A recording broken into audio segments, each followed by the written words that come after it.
والصلاة والسلام على أفضل الأنبياء والمرسلين نبينا محمد وعلى آله وصحبه أجمعين وبعد. Ma'asyiral muslimin wal muslimat rahimakumullah. Lanjutkan insyaallah pembahasan kitab-kitab yang baru saja kita mulai di pertemuan sebelumnya, yaitu pada pembahasan pembagian manusia berdasarkan kembalinya mereka kepada Al-Quran dan Sunnah. Ini terbagi menjadi 4 golongan. Bahwa golongan pertama, ini golongan yang paling mulia. Ini orang yang mengikuti Al-Quran dan Sunnah. Mengikuti Al-Quran maksudnya adalah kembali kepada Allah Subhanahu wa Ta'ala, kembali kepada firman Allah Subhanahu wa Ta'ala.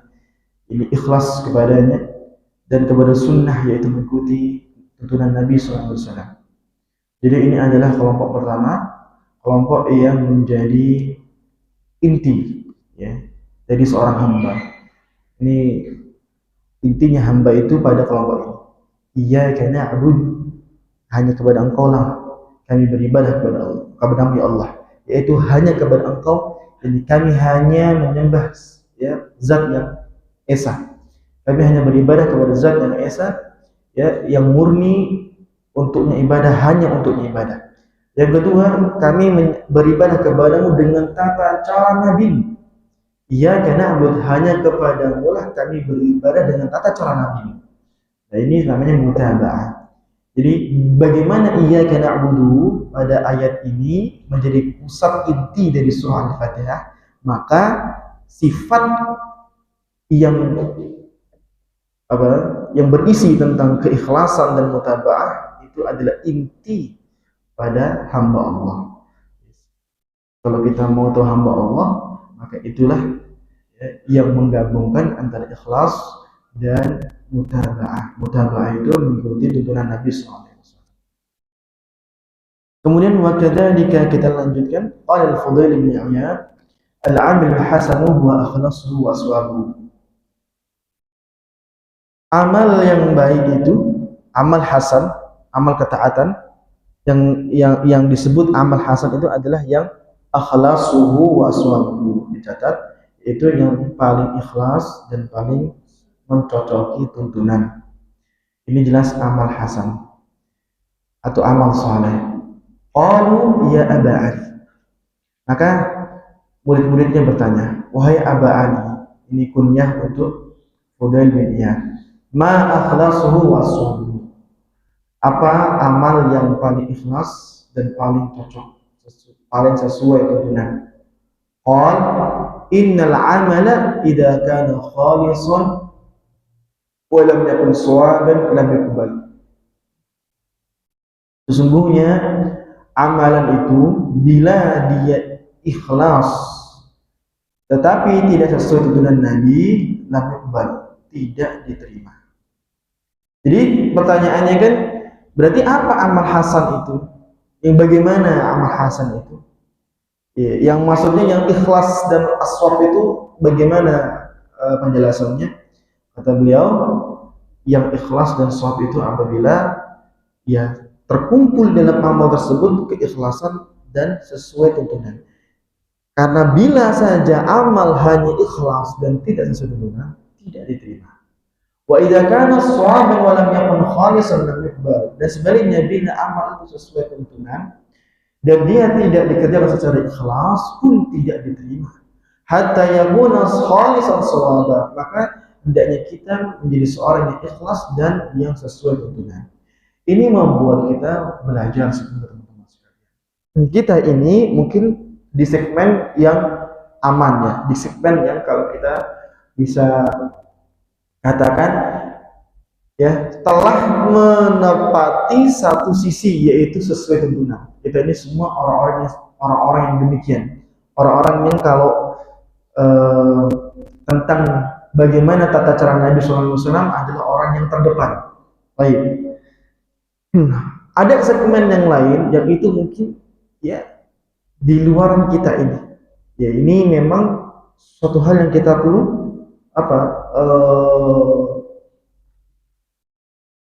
mau nggak mau ya, suatu hal yang perlu kita terima. Karena ada segmen masyarakat yang tidak seperti kita, yang tidak memprioritaskan tuntunan. Dan itu ada memang begitu.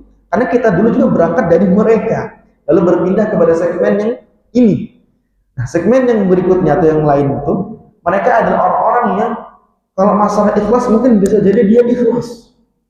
Orang yang kalau masalah pernyataan hati, bahkan ketulusan hatinya, kemurnian niatnya, mungkin dia yang termasuk yang baik.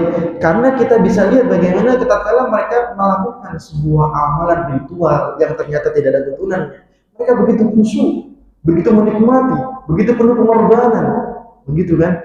Nah, ini menunjukkan bahwa kita ya hendaknya juga ya melihat dengan dua segmen, bahwa dua ini tidak, atau dua segmen ini punya ancaman. Yang pertama, yang sesuai dengan Nabi SAW, ancamannya tidak ikhlas. Karena dia kalau masalah prioritas, dia prioritasnya bagaimana tuntunan Nabi, bagaimana dalilnya. Tapi masalah ikhlas itulah ancamannya. Sehingga mutabaahnya bukan mutabaah ketika dia tidak ikhlas. Sekalipun dia benar-benar persis sebagaimana yang ada di kitab, bahkan yang ada di hadis, plak, tapi tidak ikhlas, sia-sia. Dia bukan mutabaah. Bukan mutabaah. Artinya mutabaah itu tidak berujung mutabaah yang menjadi amal soleh. Adapun segmen berikutnya yang kami sampaikan tadi, ancamannya adalah jelas, tidak sesuai tuntunan Nabi SAW. Dan itu semua tidak ada ringan, semua berat. Ya. Maka masing-masing hendaknya memperhatikan dirinya, bahwa dia pun juga punya beban sebagaimana mereka punya beban. Hanya saja mereka nanti bebannya itu double. Mereka yang sudah terbiasa ritual-ritual yang dibuat-buat, diada-adakan dan dikerjakan dengan penuh penghayatan, mereka ini bebannya double. Satu, ya, ancaman bahwa itu amal tidak sesuai tuntunan dan itu bukan amal soleh walaupun ikhlasnya luar biasa. Dua, ketika mereka menyadari bahwa itu amal bukan tuntunan, nanti mereka masuk kepada segmen yang berikutnya, itu berganti memperhatikan hanya amal yang sesuai tuntunan. Ternyata pun di situ ada ancaman, harus ikhlas. Jadi orang yang belum sesuai tuntunan ini, dia harus perhatikan ikhlasnya, dia harus perhatikan sesuatu nabinya, karena dia dua-duanya belum dapat. Tapi bagi kita yang sudah sesuai tuntunan Nabi, yang sudah memprioritaskan bagaimana amal-amalan ibadah sesuai tuntunan Nabi, kita tinggal satu, ikhlasnya.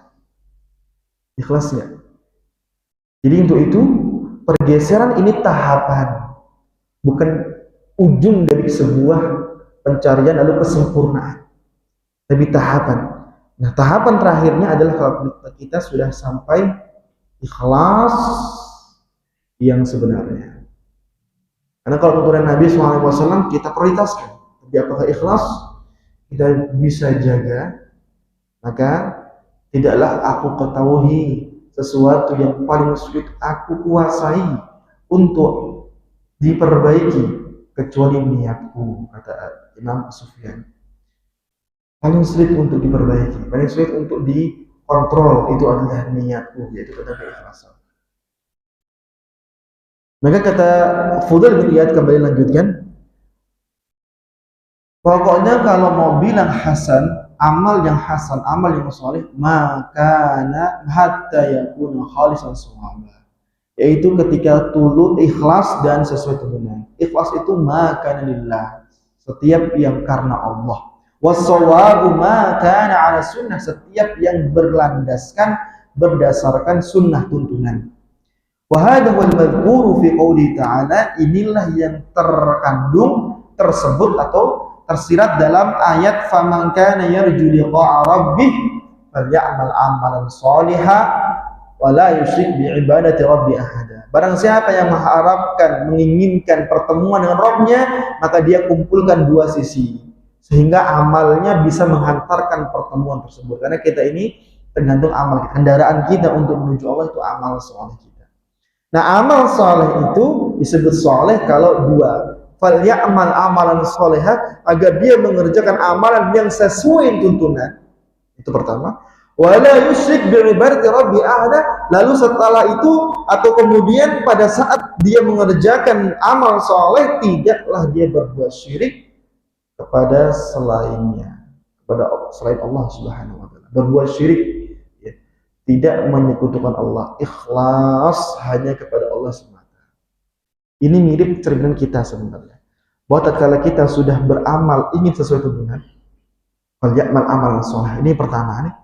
Lalu kemudian PR kita satu ini, ikhlas. Ikhlas enggak? Ikhlas enggak? Nah ini, makanya kenapa kita lihat ya salah seorang ustadz kita yang sudah meninggal dunia, Ustadz Yazid, itu seringkali ya, menasihatkan yang sudah ya, belajarnya sudah bukan lagi hanya ingin cari tahu, tapi dia sudah meniti jalan untuk sesuai tuntunan Nabi SAW. Kalau antum bisa dengar, mesti ikhlas, ikhlas, ikhlas. Ya, karena memang tinggal satu itu. Ikhlas enggak ini berikutnya. Dan ini yang perkara bukan mudah sekali lagi. Baik. Wa fi qawlihi wa man ahsanu dinan mimman aslama wajhahu lillahi wa huwa muhsin. Dan dalam surah An-Nisa ayat 125, Allah berfirman, dan siapakah yang paling bagus agamanya? Perhatikan.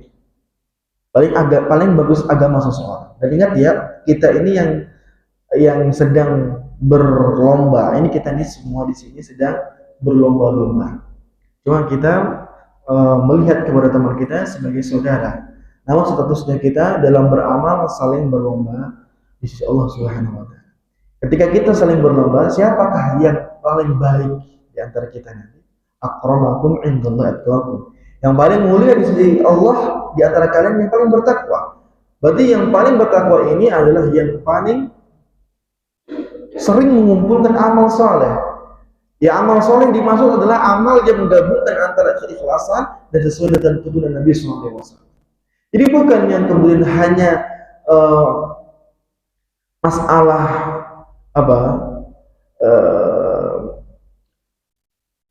terbaik ini bukan lagi masalah harta, bukan lagi masalah jabatan, itu sudah jauh. Kita sudah berpikirnya sekarang ya, yang terbaik di sisi Allah Subhanahu wa taala untuk mencapai yang terbaik, agama yang paling bagus. Maka kita lihat pada dalil sekarang. Man aslama wajhahu lillah, yang paling mempasrahkan ya, menuluskan wajahnya karena Allah. Wa huwa muhsin, dan dia mengerjakan sesuai tuntunan. Dua ini yang menjaga dan merawatnya, maka dialah yang berhak mendapatkan agama terbaik dari Allah Subhanahu wa taala. Jadi agama terbaik itu ada, bukan tidak ada. Dan makanya yang kata-kata terbaik ini, jadi maksudnya kita terus berlomba-lomba untuk mencapai yang terbaik tersebut. Ya. Oleh karena tidak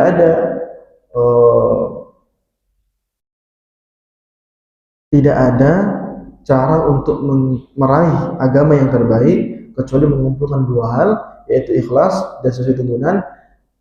Dan tidaklah kita menyadari dua hal ini kecuali kita adalah orang yang senantiasa memeriksa diri, ya. Fala yaqbalullahu al-'amali illa ma kana khalisan liwajhihi ala mutabati amrihi wa ma 'ada dhalika fa huwa mardudun ala amrihi yuraddu 'alaihi ahwaja ma huwa ilaiha ba'an nathura. Maka selama dia tidak mengkoreksi dirinya, dia luput, dia selalu melihat orang lain, artinya dia selalu mengkoreksi ya kekurangan orang lain dari ini tidak sesuai tuntunan, ini tidak ikhlas, dan dia lupa bahwa dirinya jauh lebih butuh untuk dikoreksi. Apakah selama ini dia sudah ikhlas? Kalau sesuai tuntunan, dia selama ini telah berjuang. Apakah sudah dia ikhlas kepada Allah Subhanahu wa taala? Karena barang siapa yang tidak ikhlas ya, atau tidak sesuai tuntunan, salah satu saja, apalagi dua-duanya, bahwa mardudun ala amal. Seketika amalnya dikembalikan lagi kepada yang berbuat, Allah tidak terima. Yuraddu alaih, ya Allah justru dikepulangkan, dikembalikan amal tersebut, ya lebih lebih dahsyat daripada debu yang berterbangan. Maksudnya amal tersebut begitu cepatnya menghilang, dikembalikan dan tidak ada bekas, tidak tersimpan di sisi Allah dan tidak diterima. Makanya Nabi SAW bersabda, kullu amalin man amila amalan laisa ali amruna fahuwa raddun. Yang berbuat amal saleh tidak sesuai dengan yang kami ajarkan, maka dia tertolak. Maka ini ya amalan yang demikian, amalan yang menambah jauhnya seorang hamba dari Allah Subhanahu wa taala. Yang kedua, orang yang tidak ikhlas dan tidak sesuai tuntunan. Ini yang kita bilang lawan dari golongan pertama. Golongan pertama golongan paling mulia, golongan kedua ini yang paling buruk. Amalnya tidak sesuai tuntunan, tidak ada dasar dalilnya, dan dia pun dalam mengerjakannya tidak ikhlas. Ya, ini sebagaimana amal-amalan orang-orang yang sukanya ria dan tidak sesuai tuntunan Nabi SAW. Ini perhatikan, dan ini sangat mungkin terjadi. Ini ilustrasi ya. Ketika seseorang dia melakukan sesembahan atau pensajian untuk mengagungkan batu yang dikeramatkan atau pohon yang dikeramatkan supaya bisnisnya lancar. Nah, kalau bisnisnya lancar, maka dia akan puji batu tersebut bahwa ini batu hebat, bisnis saya dengan ini omsetnya 2 kali lipatnya. Tapi kalau ketika di saat dia bisnisnya turun omsetnya atau turun targetnya, tidak sampai memuaskan, bahkan bangkrut, maka dia bilang, ya, oh berarti kita ini ya untuk penyembahan pesajian ini kurang ikhlas. Jadi kata-kata ini sudah bukan lagi ikhlas itu kepada Allah Subhanahu wa taala. Dalam ritual itu justru kurang ikhlas. Jadi begitu, dan itu yang terjadi. Yang ngasih duit di kuburan, dia pulang kok dia bangkrut, itu dia bukan kemudian tobat, bukan. Ada yang tobat, tapi kemudian yang datang membawa banyak lagi duitnya, dia merasa kurang ikhlas. Sudah bukan sesuai tuntunan, kurang ikhlas pula karena gagal. Ini menunjukkan bahwa ada kelompok yang demikian. La tahsabanna alladhina yafrahuna bima ataw wa yuhibbuna an yuhmadu bima lam yaf'alu. Fala tahsabannahum bimafazatin min al'adab wa lahum 'adzabun alim. Janganlah engkau mengira bahwa ada orang-orang yang bangga dengan apa yang mereka dapatkan dan mereka suka dipuji sementara mereka belum mengerjakan. Janganlah kalian anggap bahwa mereka itu adalah orang-orang yang selamat dari azab. Justru bagi mereka azab yang pedih. Maksudnya adalah mereka adalah orang yang bangga dengan apa yang mereka kerjakan dari bid'ah, kerjakan dari kesesatan, dari kesyirikan. Dan mereka suka untuk dipuji bahwa mereka telah mengerjakan agama yang benar. Tidak ada orang itu mau dicela ketika itu. Padahal sebenarnya bukan mencela. Kita bilang itu keliru. Karena memang dasarnya keliru. Tidak ada dalil, tidak ada dasar, maka keliru. Tapi mereka bilang itu mencela. Karena mereka pinginnya dipuji. Dan itu dalam ayat ini. Wa yuhibbuna an yuhmadu. Mereka yang berbuat demikian itu hanya satu, puji mereka. Cuma satu yang mereka ingin, dipuji. Bahwa mereka sudah benar, agamanya benar, ikhlas. Ya.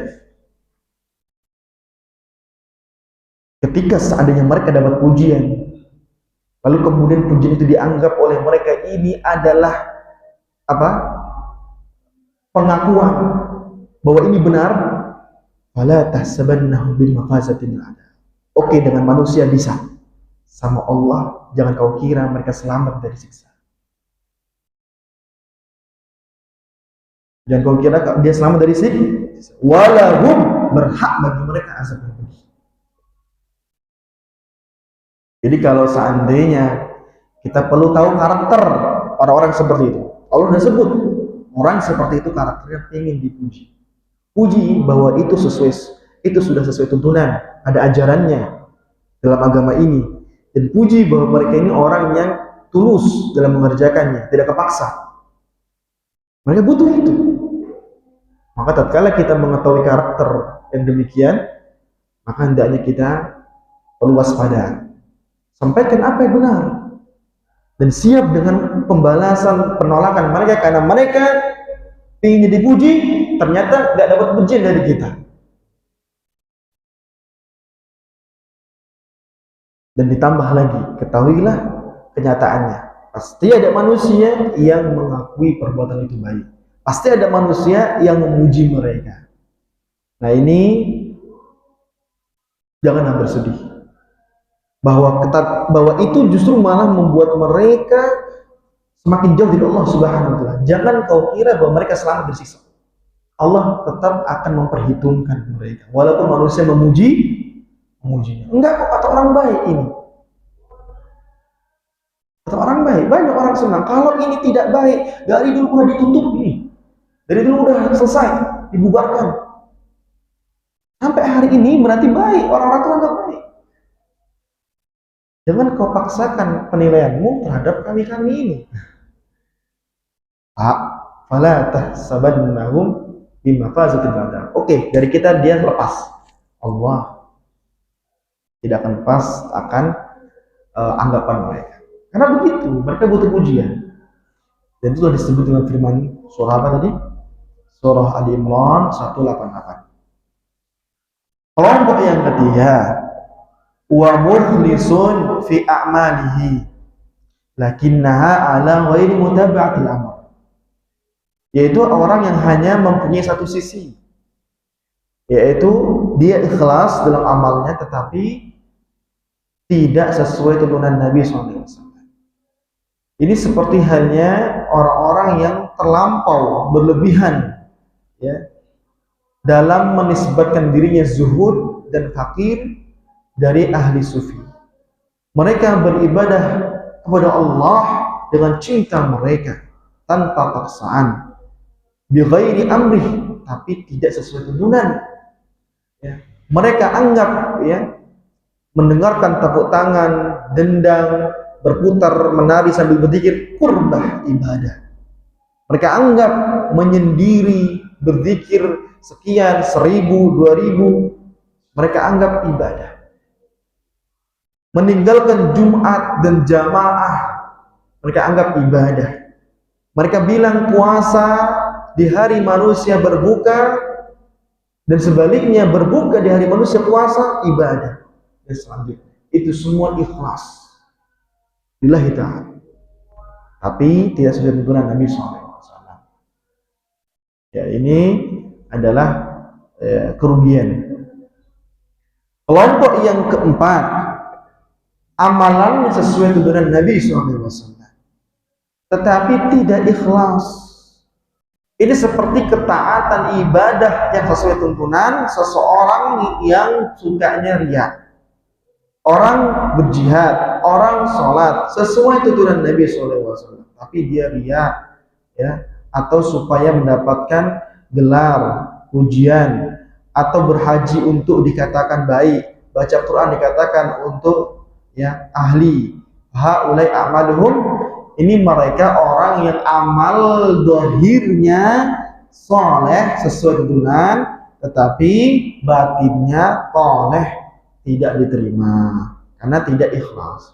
Wa ma umiru illa liya'budullaha mukhlisina lahu-d-din. Tidaklah mereka diperintahkan kecuali beribadah sesuai tuntunan di atas mukhlisin, keikhlasan, menjadi orang-orang yang ikhlas dalam beribadah. Hunafa, menjauhi kesyirikan. Hunafa ini artinya menjauhi kesyirikan. Ini adalah ya 4 golongan yang kita perlu mengerti supaya kita bisa melihat di manakah kita, karena ini 4 golongan manusia, kita termasuk manusia. Walaupun kita kemudian di poin keempat atau golongan keempat ini bukan remeh, ini bukan hal yang wajar. Tidak ikhlas ini bahaya. Ria ini mengerikan. Ya. Apalagi ada banyak sekali perkara-perkara yang menjadi riak terselubung. Riaknya enggak riak tapi sebetulnya riak. Dan ini adalah ya tinggal itu. Setan kalau sudah putus asa dengan ketaatan yang sesuai tuntunan, maka dia kembali kepada ketaatan yang lahir mungkin tidak bisa digeser olehnya, yang batin yang akan diacak-acak olehnya. Baik. Kemudian qala samahatu syaihi hafidhahullah. Berkata Syekh Shalih Fauzan hafidhahullah. Alhamdulillahirabbil alamin. Berarti ini catatan dari Syekh Shalih Fauzan. Kalau tadi ya tulisan dari Syekh Ubailan. Hafidhahullah. Alhamdulillahirabbil alamin wa sallallahu wa sallam ala nabiyyina Muhammadin wa ala alihi washabbihi. Wa ba'du fa innal khilafa mawjudun bainan nasi min qadimin wa madahib mukhtalifat wal madahib mukhtalifatun kama qala subhanahu wa ta'ala. Kana an-nasu ummatan wahidatan fab'atha Allahu an-nabiyyin wa syuhudin. Baik. Sesungguhnya perselisihan ada di antara manusia sejak dahulu.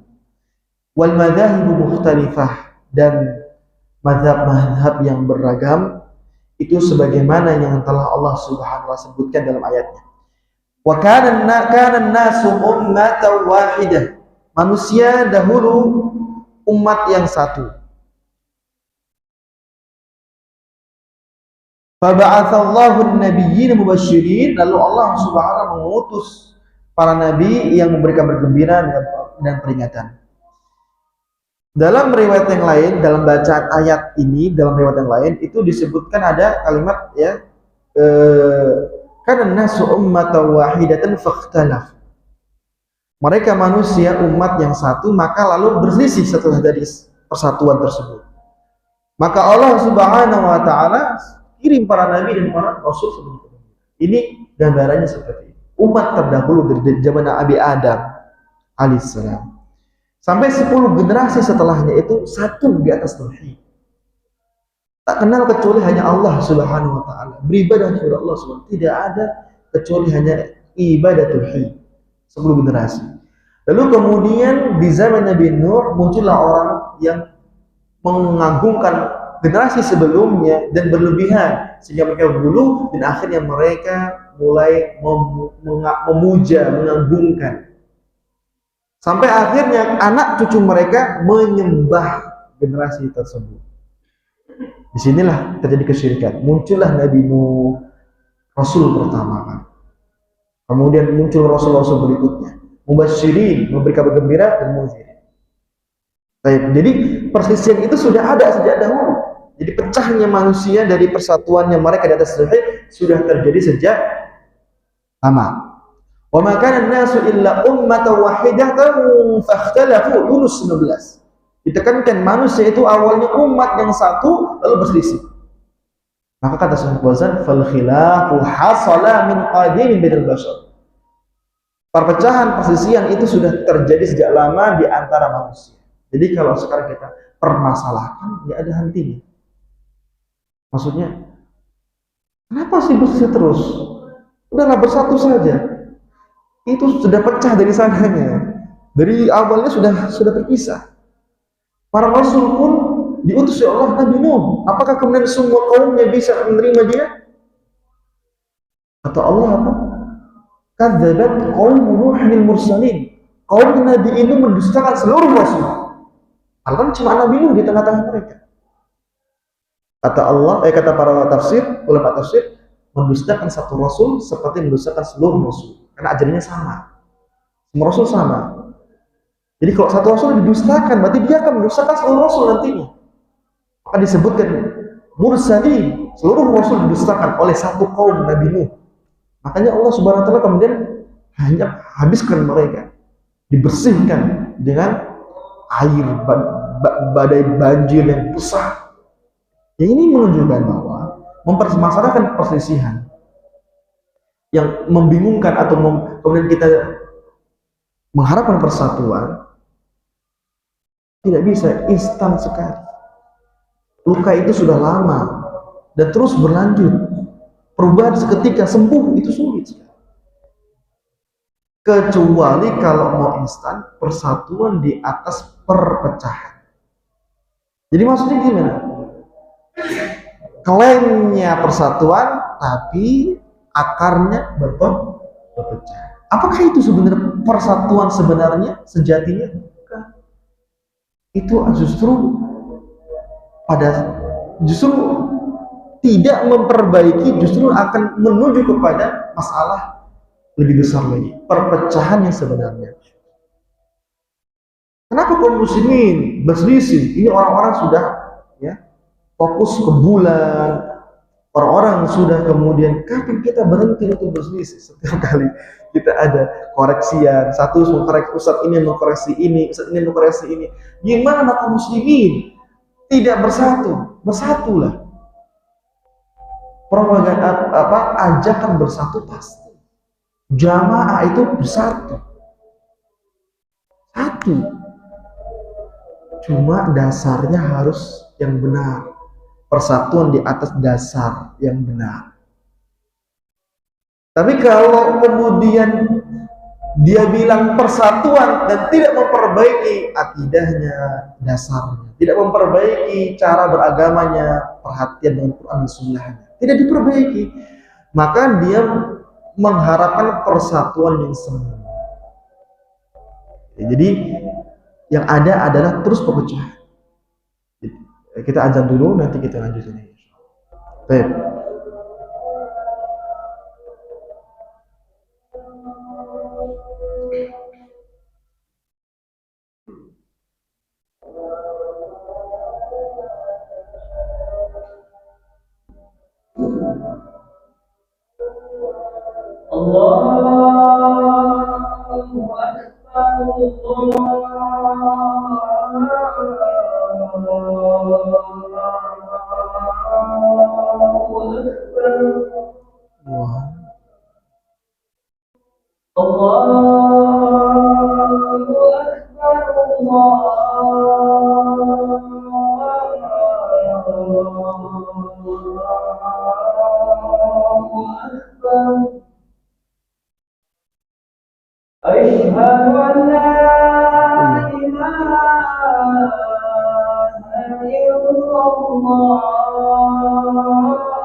حي على الفلاح.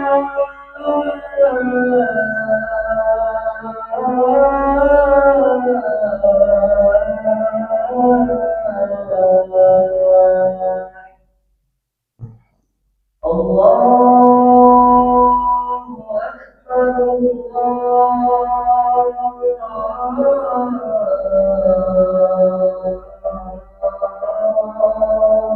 أكبر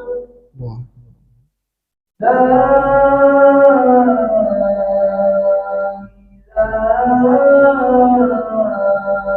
إله إلا الله.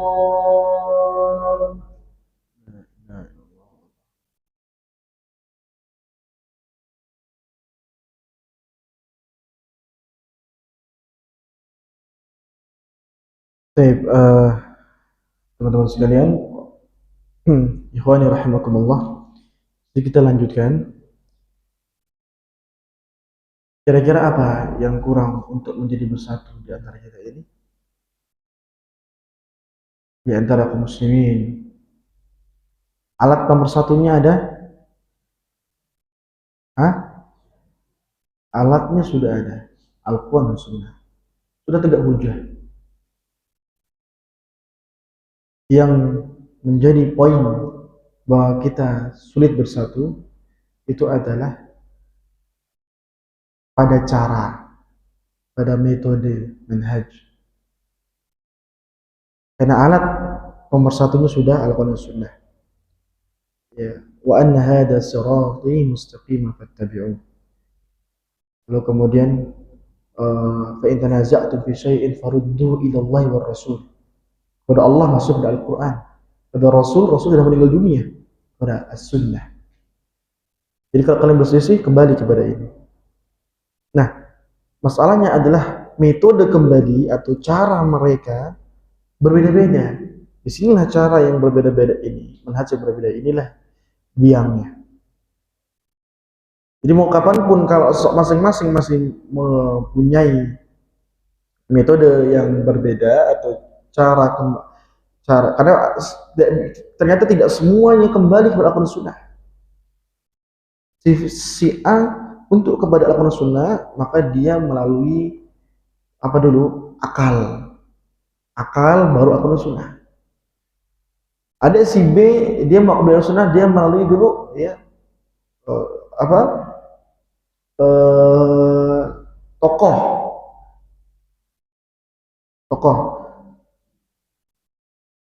Tapi tokohnya dalam catatan tokoh yang ya masih dibicarakan bagaimana metodenya dalam mengolah Al-Quran atau mengolah dari Al-Quran Sunnah. Karena gini, kasus khilaf dan bid'ah ini perselisihan. Enggak, ini perkara bid'ah. Itu kayak gimana sebuah benang merahnya? Gimana cara kita membedakan? Bid'ah itu adalah khilaf, perselisihan, tapi jenis perselisihan yang tidak ditoleransi. Sementara khilaf yang sebenarnya itu khilaf yang ditoleransi. Itu adalah yang bila masing-masing membawa dalil yang sahih, masing-masing mempunyai dasar Al-Quran atau hadis yang benar. Sementara yang khilaf yang tidak ditoleransi, dan itulah kebid'ahan yang menolak hadis yang sahih, dalil yang kuat, menolak atau melawan ijma, menyalahi ijma kesepakatan kaum muslimin, tidak menggunakan wahyu tapi hawa nafsu. Ini jelas ini perselisihan tapi nggak ditolerir, dan inilah kebid'ahan. Sehingga tatkala kemudian ada ajakan kembali kepada Al-Quran Sunnah, itu maksudnya adalah kembali kepada alat pemersatu. Dan kemudian ketika kita bahas ada perselisihan di antara sesama kita, itu perselisihan yang ditolerir. Karena masing-masing selama dia sudah memijak manhaj yang benar, punya dalil yang kuat. Karena kalau metode itu benar, dia akan gunakan dalil-dalil yang kuat, dalil-dalil yang sahih, sehingga akhirnya uh, mereka di atas manhaj yang benar. Dan ini adalah, kalaupun ada khilaf ini tolerir. Yang sekarang berkembang, ada Ustadz A, Ustadz B koreksi, Ustadz ini mengkoreksi, Ustadz ini mengkoreksi.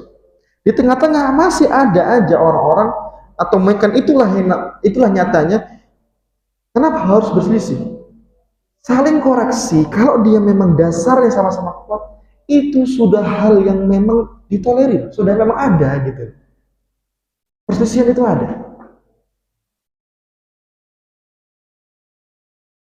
Karena yang kita pijak itu dalil, dan dalil itu punya karakter.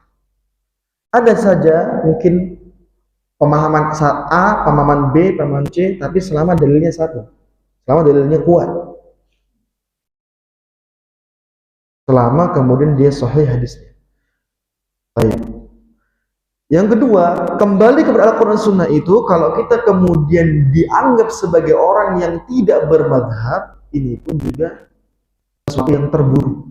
Karena kembali kepada Al-Quran Sunnah itu, secara langsung, memang itu perbuatan ahli, yang disebut mustahid, yang punya kemampuan, kompeten, untuk menyimpulkan hukum langsung dari Al-Quran Sunnah, tanpa melihat ulama A, B, C, D. Tapi kalau kita masih melihat ulama A apa bilangnya berdasarkan ayat ini, ulama B apa bilangnya berdasarkan ayat yang sama tadi, yang C apa kira-kira pendapatnya dengan ayat ini. Jadi ada penilaian ulama yang kita lihat, berarti kita bukan mustahil. Tapi kita kembali kepada Al-Quran dan Sunnah berdasarkan ulama yang berpegang dengan Al-Quran dan Sunnah.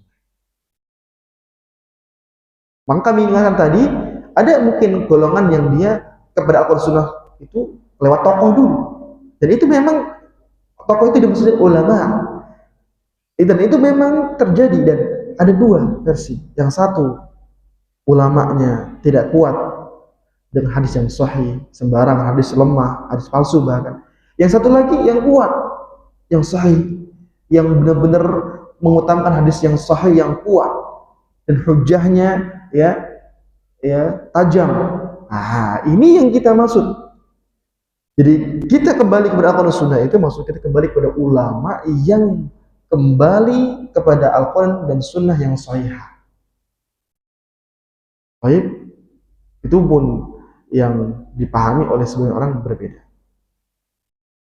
Jadi ya, menjadi kekesalan sebagian orang adalah ungkapan kita tadi itu, seakan-akan ini adalah pernyataan yang lewat batas, seakan-akan dia ahli, semua yang hadir ini ahli.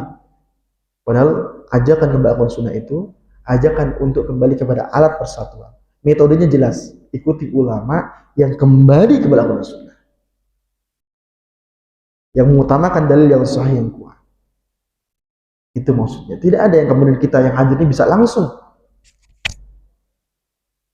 Baik, kita masih meminta bantu bagaimana pemahaman Syekh Albani, kita masih minta bantu bagaimana Syekh Ibnu Utsaimin, Ibnu Bas. Kenapa mereka ini? Karena mereka adalah ulama yang kembali kepada Al-Quran Sunnahnya ketara, kuat, hujahnya tajam. Jadi itu semua adalah masalah yang sedang dibahas ini, yaitu perselisihan itu di metodenya. Alatnya sudah ada, dan perselisihan itu dapat ditolerir, perselisihan terpuji ketika dasar sudah baik. Jadi yang penting dasarnya sebenarnya, dan satu metodenya.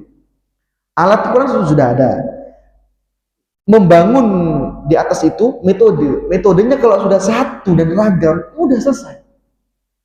Perselisihan pun harus ada. Tapi ketika sudah di atas metode yang benar, selesai. Perselisihan itu perselisihan ditolerir. Jadi jangan kemudian kita menyusup di tengah-tengah yang berselisih itu, kemudian bilang bersatu. Itu udah bersatu, sudah di atas manhaj yang benar. Cuma berselisihnya mereka punya tolerir, punya alasan. Ustadz A mengatakan seperti ini, Ustadz B mengatakan seperti ini. Begitu. Maka kata salah seorang ustadz, beda bila seorang itu arahnya ke Bogor, memang tujuannya ke Bogor, dibilang Bogor itu bukan ke sana, ke arah Merak, dia nggak akan mau. Kenapa? Karena tujuannya di Bogor. Tapi kalau memang arahnya Merak, lalu kemudian dia salah jalan, malah arah ke Bogor, diingatkan, Merak sana, dia pun seputar lagi. Jadi maksudnya kalau orang itu sudah satu manhaj, seorang ustadz, ya, dai, kalau sudah memang satu metode, itu persatuan. Ketika ada yang menyimpang, salah jalan, itu mereka tidak sengaja atau tidak dengan kesengajaan yang mereka ingin terjerumus, nggak mungkin. Ketika ada yang mengingatkan, ketika ada yang mengkritik, maka dia kemudian kembali. Sebut saja kami tahu, yang kami tahu, ketika ada ya terbaru-baru ini seorang ustadz mengomentari metode kajian seorang ustadz, itu antum nggak tahu bahwa mereka sudah teleponan, antum nggak tahu bahwa mereka sudah saling komunikasi. Karena kita itu ada grupnya. Satu nasional itu sudah ada grupnya juga. Itu gampang aja, cuma izin. Satu izin, saya bahasan seperti ini. Nah, netizennya yang nggak tahu apa tahu, wow, itu saya bilang, mana belajar manhajnya yang benar. Jadi kalau kita lihat seperti itu, nggak lagi kayak gitu. Itu yang akhirnya membuat orang lain, kenapa ini saling menyerang, padahal katanya sama-sama penampilan. Orang luar bilangnya sama-sama penampilan, orang lain sama-sama pengajian. Itulah mengapa demikian. Maka jangan memperbesar yang sudah baik, yang sudah benar, yang sudah ditolerir, jangan dipermasalahkan.